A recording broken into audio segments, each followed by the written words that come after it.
Welcome to the deep dive. Today, we're looking at something that's really making waves in the safety world. New safety paradigms. Right, NSPs. You might have heard terms like resilience engineering, maybe safety too. Exactly. And these aren't just, small adjustments. They're fundamentally different ways of thinking about keeping things safe. They challenge a lot of the old ways. That's a good way to put it. For ages, safety often zeroed in on what goes wrong, right? Accidents, incidents, how to stop them happening again. These NSPs, they encourage us to also look at what goes right, how we build systems that are maybe inherently safer, more resilient. Yeah, and that's what we're really diving into today. We want to understand what these new ideas are really about. Do they actually cover all the bases for safety? And, is just adopting them enough? To guide us, we've got this really comprehensive review article. It's called, Are the New Safety Paradigms Only About Safety and Sufficient to Ensure It?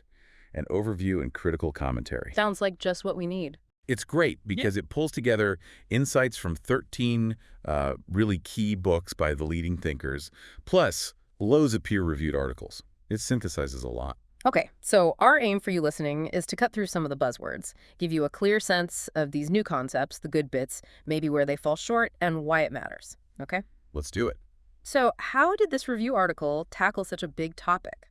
Well, it started by focusing on those 13 influential books, the ones that really shaped this new way of thinking.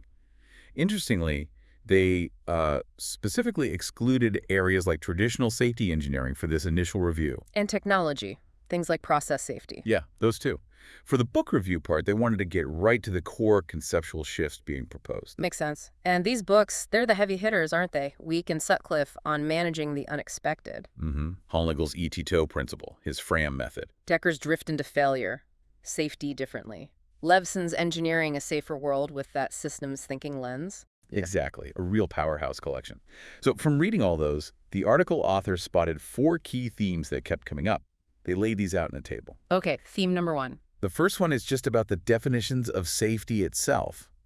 And like we hinted, there's a definite move away from safety being simply the absence of accidents. Yeah, I remember seeing Levison's idea of safety as a system property you maintain by enforcing constraints. Right. And then you've got others, like Conklin, Decker, Hollnigel, arguing safety is actually the presence of positive capacities, knowing why things go right. That's a big flip, isn't it? Focus on the positive capabilities. It really is.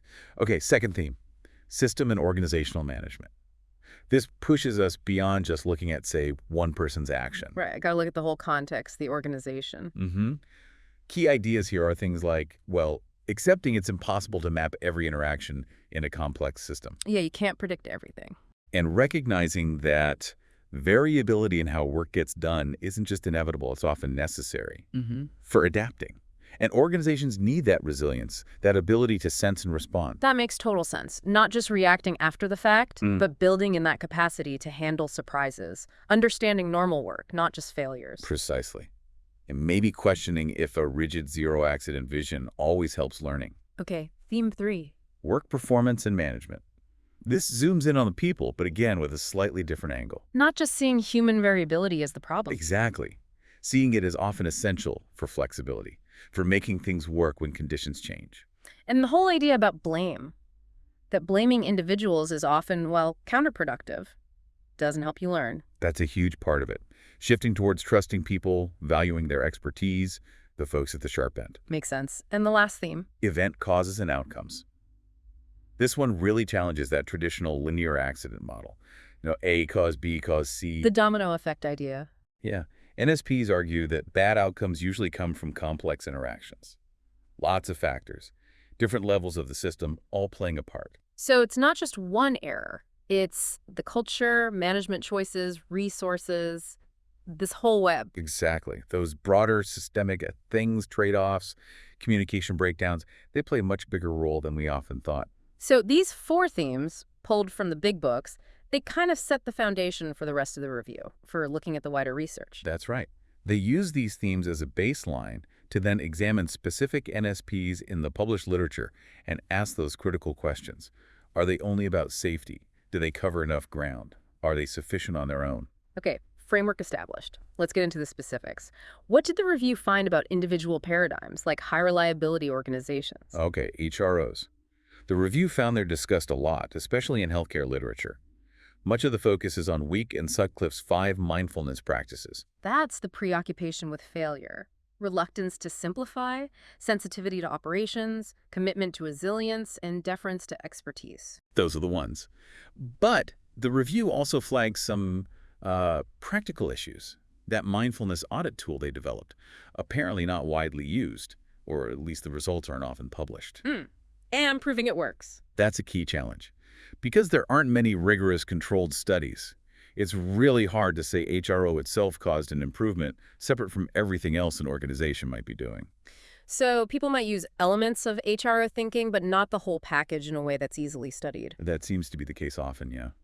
Moving to resilience engineering, RE, the review noted a bit of a trend there, a shift from practical safety improvement towards more abstract stuff, like how we model or represent resilience. More theory, less concrete results on the ground, perhaps. That's the sense conveyed. Yeah. And the review also mentioned that R, as it stands, hasn't fully grappled with some big things like accountability, ethical issues in complex systems, or the legal side of safety. Okay. What about STAMP? System Theoretic Accident Model and Processes. Levison's approach. Yeah, the review found more and more analyses are using STAMP, which shows it's gaining traction. That sounds positive. It is, but there's a potential hurdle. The way the analysis steps are reported in studies can be pretty inconsistent, which might make it tricky for practitioners to learn and apply it uniformly. I can see that. On the plus side, it seems quite adaptable, and people are working on customizing it. The review suggested it could be strengthened by integrating social factors more explicitly, maybe adding more quantification. Okay. And enriching the ways hazards and controls are classified too. Integrating human factors better. Exactly. Then there's safety too, ST. The learning from normal work idea. Right. That's also hit some practical challenges. Reviews in healthcare, for instance, found a lack of clear guidance on how to actually blend SD with existing, maybe more traditional safety systems. How do you monitor that everyday variability it talks about? How do you really shift focus from failures to successes? Those are the big questions. The review pointed to a real lack of validation studies. Not much hard evidence yet that S-tie leads to better outcomes, even when using FRAM analysis, which is often linked to it.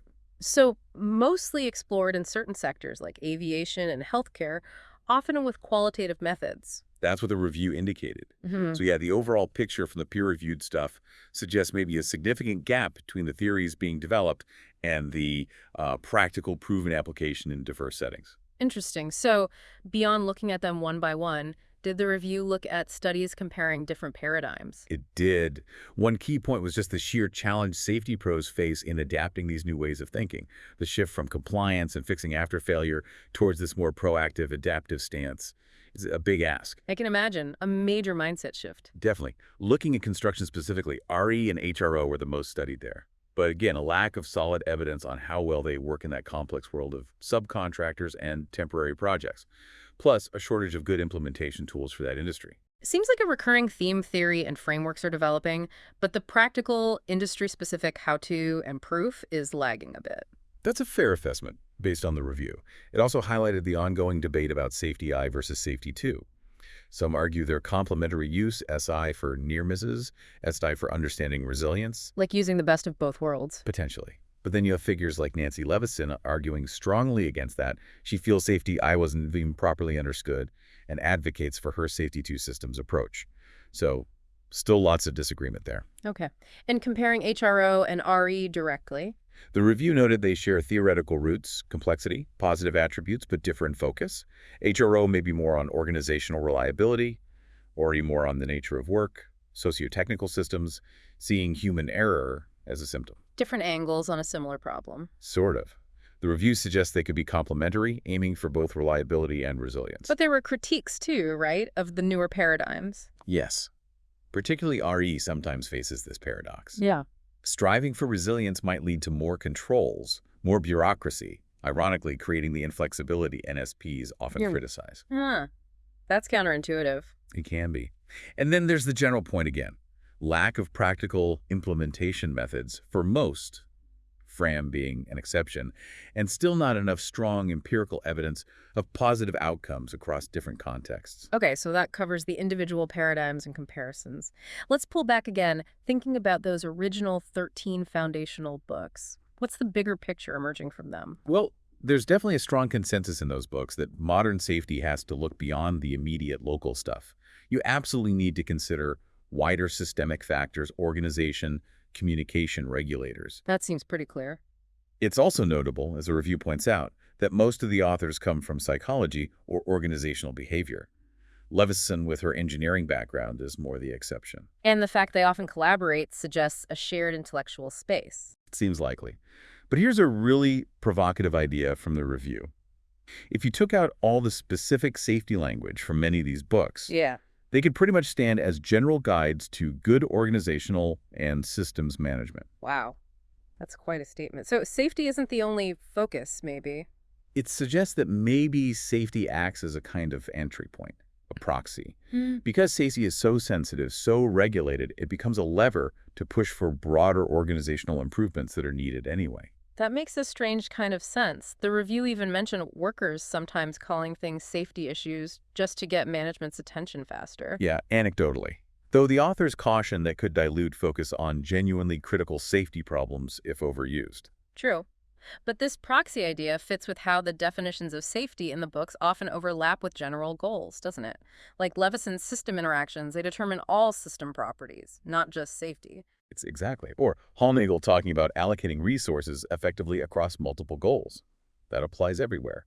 The core capabilities NSPs highlight adaptability, learning, communication.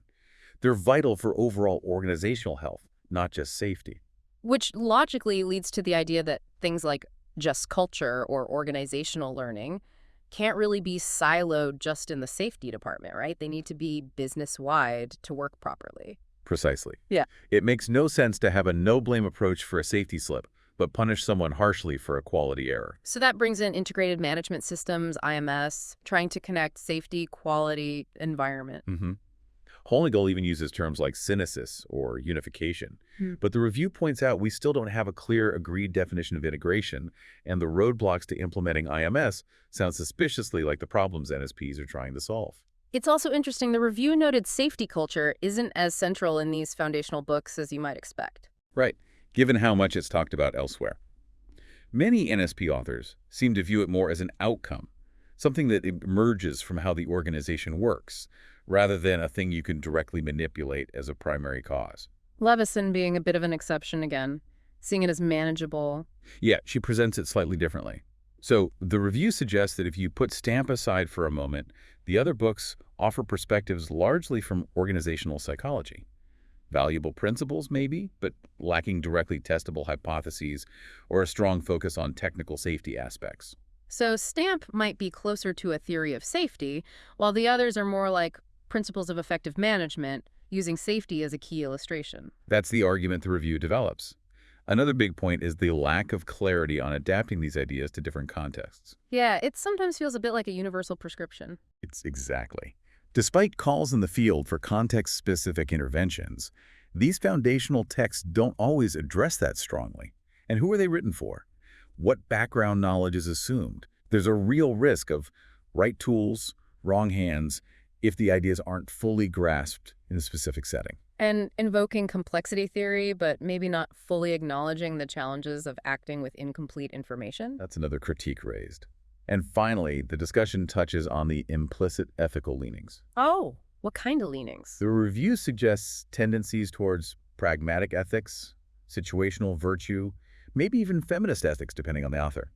But critically, there's often no explicit discussion about the consequences of adopting one ethical framework over another in safety decision-making. So a lack of warning about potential pitfalls if you just blindly accept the underlying ethics. Exactly. The review uses some strong examples to show why that mindfulness is needed. Okay, really makes you think. Yeah. So shifting now to the themes across all the material books, articles, commentaries, what recurred? Let's start with definitions of safety again. Well, the review confirms safety is still pretty subjective, lots of definitions floating around. That causes real confusion for policy, risk management, evaluation. And a subtle point, safety is often talked about like it's a thing, a property, a state, but it's often better understood as an immaterial construct, an absence of unacceptable risk. That's a key distinction, hard to measure an absence directly. Okay, system and organizational management themes. The debate around zero harm is ongoing. NSPs critique it, but the review asks, What about other implied zeros in NSPs, like zero human error? Are those realistic? Also, there's often little practical guidance beyond STAMP or FRAM on how to implement NSP principles. All of them, some of them. How do you choose? And how do they really connect with the nitty-gritty of, say, process safety or occupational health standards? Exactly. That link isn't always explicit. And NSPs often seem to assume organizations just have the resources for these big changes, despite acknowledging resource limits elsewhere. Right. And the legal or liability side of things, from doing deep dives after incidents and sharing widely. Often not fully addressed. There's maybe an implicit assumption of a perfectly blame-free culture and transparent society, which isn't always reality. And the role of regulators, public perception when things go wrong, also not heavily featured in many NSPs. And the changing world of work. Gig economy, remote work, diverse workforce.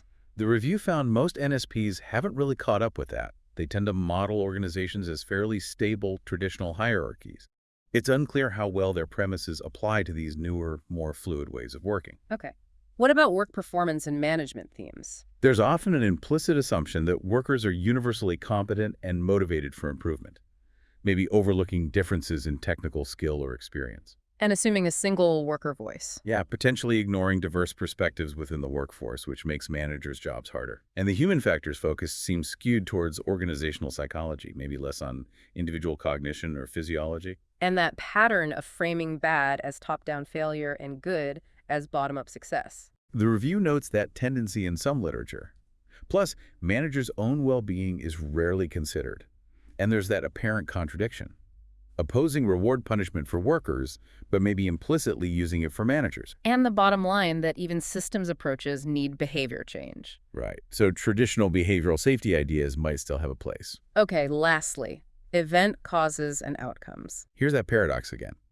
NSPs critique focusing on past accidents as unreliable indicators, yet they constantly use accident cases to illustrate their points. Yeah, that does seem inconsistent. And while critiquing linear models, the social science research that often informs NSPs heavily relies on those very models. Oh. Also, technology tends to be viewed a bit dualistically, helps or hinders without clear ways to differentiate. Okay, so bringing this huge critical analysis together, what are the main conclusions the review article draws? Well, it concludes that NSPs, while definitely built on reasonable ideas and theories, also tend to introduce some unjustified generalizations. They can set unrealistic expectations and sometimes have internal contradictions when you dig into them. And it circles back to that argument that most NSPs, maybe apart from STAMP, aren't quite full theories of safety, more like organizational psychology applied to safety. That's the core argument. Safety often serving as that proxy for discussing broader organizational effectiveness. But, and this is important, the review isn't saying throw NSPs out. Right. It acknowledges that safety practice often runs ahead of proven evidence, based on belief or expert credibility. Exactly. Embracing NSP principles can offer valuable insights. They can lead to improvements, certainly in organizational aspects, which help safety. The warning is just, don't treat them as the only answer or a guaranteed fix. Be critical. Understand the limits. Integrate thoughtfully. And be very aware of the underlying ethical assumptions you might be adopting when you implement them. That ethical dimension is key. And the final takeaway emphasized that distinction. Safety work versus safety of work. Yes, absolutely crucial. Also, safety business versus safety of business. Are we just doing safety activities, or are we actually making the work itself and the business operations fundamentally safer? That distinction, like Ray and Proven highlighted, keeps the focus where it needs to be. This has been a really, really insightful discussion, a proper deep dive into these new safety ideas and the critiques. Thanks for unpacking that review article with us. You're welcome. I think the main thing to take away is that NSPs offer genuinely valuable perspectives on how organizations work, and that can benefit safety. But they aren't the whole story, and maybe aren't even only about safety. Absolutely. It really underlines the need for critical thinking whenever we encounter new safety approaches. We need to look at the assumptions, the practicalities, the ethics, the context. Which kind of leaves us with a final thought, doesn't it? Given everything we've discussed. How can organizations best blend the valuable parts of traditional safety with the insights from these newer paradigms? How do we build something truly holistic and effective that works in the real world? That's definitely something to chew on. Thanks everyone for tuning in to The Deep Dive.